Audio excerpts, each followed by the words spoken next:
আজকের ডিপ ডাইভে স্বাগত। আমাদের হাতে 18ই জুন 2025-এর আনন্দবাজার পত্রিকা। হুম আজকের পাতায় চোখ বুলিয়ে যা বুঝলাম, বেশ কয়েকটা ইন্টারেস্টিং টপিক আছে। রাজনীতি, আন্তর্জাতিক কিছু ব্যাপার, আবার আদালতের নির্দেশও। হ্যাঁ, ঠিকই। পশ্চিমবঙ্গ থেকে একদম আন্তর্জাতিক মহল অনেক কিছুই কভার করার আছে। বিশেষ করে এই প্রশাসনিক সিদ্ধান্ত আর কোর্টের পর্যবেক্ষণ, এগুলো বেশ ভাবার মতো। একদম। তাহলে আর দেরি কেন, শুরু করা যাক। প্রথমে রাজ্যের রাজনীতি দিয়েই শুরু করি, কি বলেন? হ্যাঁ হ্যাঁ, নিশ্চয়ই। শোনা যাচ্ছে, খবর আসছে যে বিজেপির কেন্দ্রীয় নেতৃত্ব নাকি শুভেন্দু অধিকারীকে পশ্চিমবঙ্গের পরবর্তী মুখ্যমন্ত্রী মুখ হিসেবে দেখছেন। হুম গত নির্বাচনে ওনার পারফরমেন্স, বিশেষ করে মমতা বন্দ্যোপাধ্যায়কে হারানো, এগুলো তো কারণ। হ্যাঁ, বিষয়টা বেশ তাৎপর্যপূর্ণ।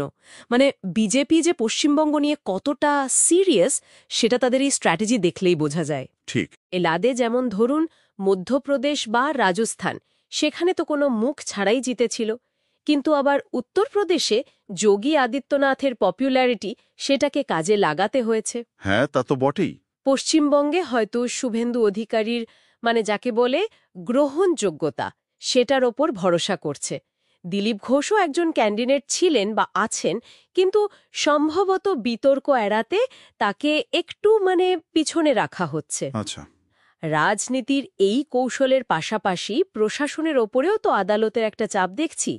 কলকাতা হাইকোর্ট যেমন রাজ্য সরকারকে 6th পে কমিশনের সুপারিশগুলো অর্থ দপ্তরের ওয়েবসাইটে দিতে বলেছে। হ্যাঁ, এটা একটা বড় খবর। বিচারপতি অমৃতা সিনহার প্রশ্নটাও খুব সরাসরি, যে সুপারিশে এমন কি আর গোপন ব্যাপার থাকতে পারে যা ওয়েবসাইটে দেওয়া যাবে না। ঠিক।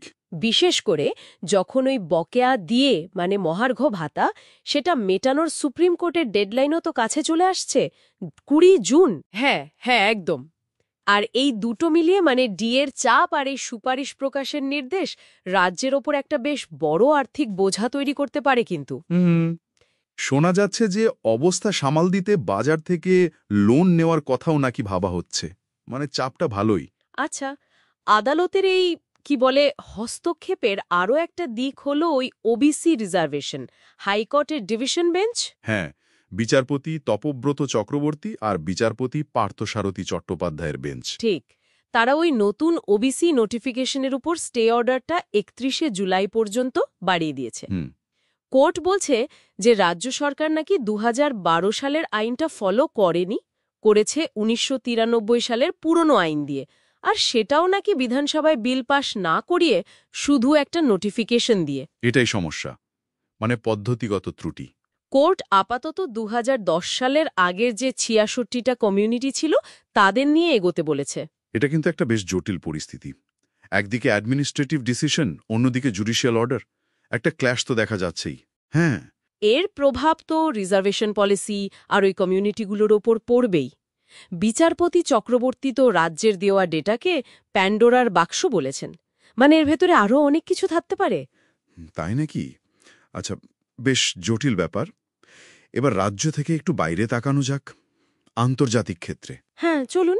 সেখানেও তো মনে হচ্ছে পরিস্থিতি বেশ গরম। আমেরিকার প্রেসিডেন্ট ডোনাল্ড ট্রাম্প সরাসরি ইরানকে নিঃশর্ত আত্মসমর্পণ করতে বলেছেন। ওহ, এটা তো বড় সড় হুমকি। শুধু তাই না, দাবি করছেন ইরানের আকাশসীমা নাকি তাদের কন্ট্রোলে। এমনকি সর্বোচ্চ নেতা খামেনি কোথায় আছেন সেটাও নাকি জানেন।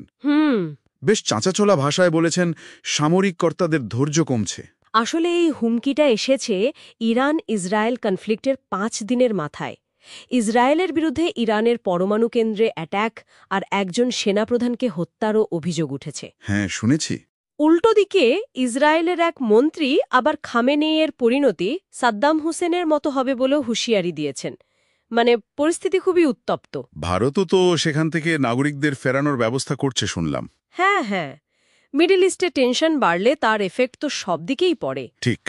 আচ্ছা, এত সব রাজনৈতিক আন্তর্জাতিক টেনশনের মধ্যে রাজ্যের শিক্ষাক্ষেত্রেও একটা অদ্ভুত সিচুয়েশন না? কোনটা বলছেন? ওই ভর্তির পোর্টাল। হ্যাঁ, একদিকে হাইকোর্ট ওবিসি রিজার্ভেশন নোটিফিকেশনে স্টে দিয়েছে, অথচ সেই অবস্থাতেই আজ থেকে গ্র্যাজুয়েশনের ভর্তির সেন্ট্রাল অনলাইন পোর্টাল চালু হচ্ছে। wbcap.in। ঠিক। শিক্ষামন্ত্রী ব্রাত্য বসুর কথাটা বেশ ইন্টারেস্টিং লাগলো। অনাবৃষ্টি বা বৃষ্টির ভয়ে কৃষিকাজ বন্ধ থাকতে পারে না। কিন্তু প্রশ্নটা তো উঠছেই, যে রিজার্ভেশন পলিসির ভিত্তিতে ভর্তিটা হবে সেটাই যদি কোর্টের নির্দেশে এখন স্থগিত থাকে, তাহলে এই পোর্টাল চালু করার লাভটা কি বা ভবিষ্যৎ কি সেটাই। ওবিসি আবেদনকারীদের ক্ষেত্রে পোর্টালের ঠিক কি অপশন থাকবে সেটা নিয়ে একটা কনফিউশন তো থাকছেই। অবশ্যই, এটাও সেই প্রশাসন আর বিচার বিভাগের মধ্যেকার টানাপোড়েনেরই আর একটা ছবি।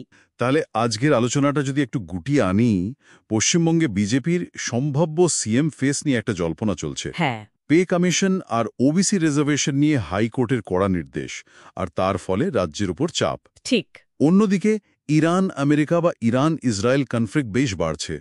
সেটাও উদ্বেগের। আর সবশেষে আইনি অনিশ্চয়তার মধ্যেই রাজ্যে গ্র্যাজুয়েশন অ্যাডমিশনের পোর্টাল চালু হওয়া। হ্যাঁ, এই সবগুলোই আজকের মূল পয়েন্ট। আচ্ছা, সব মিলিয়ে একটা প্রশ্ন কিন্তু থাকছে। বলুন।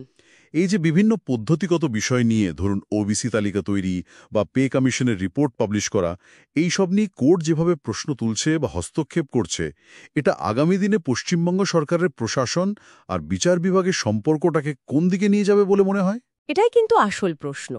এই পদ্ধতিগত স্বচ্ছতার ওপর জোর দেওয়া এবং তার ফলে তৈরি হওয়া এই টানাপড়েন, এটা ভবিষ্যতে এই দুই স্তম্ভের সম্পর্ককে কিভাবে শেপ করবে সেটা দেখার বিষয়। এটা নিয়ে ভাবার অবকাশ রইল। একদম ভাবার বিষয়।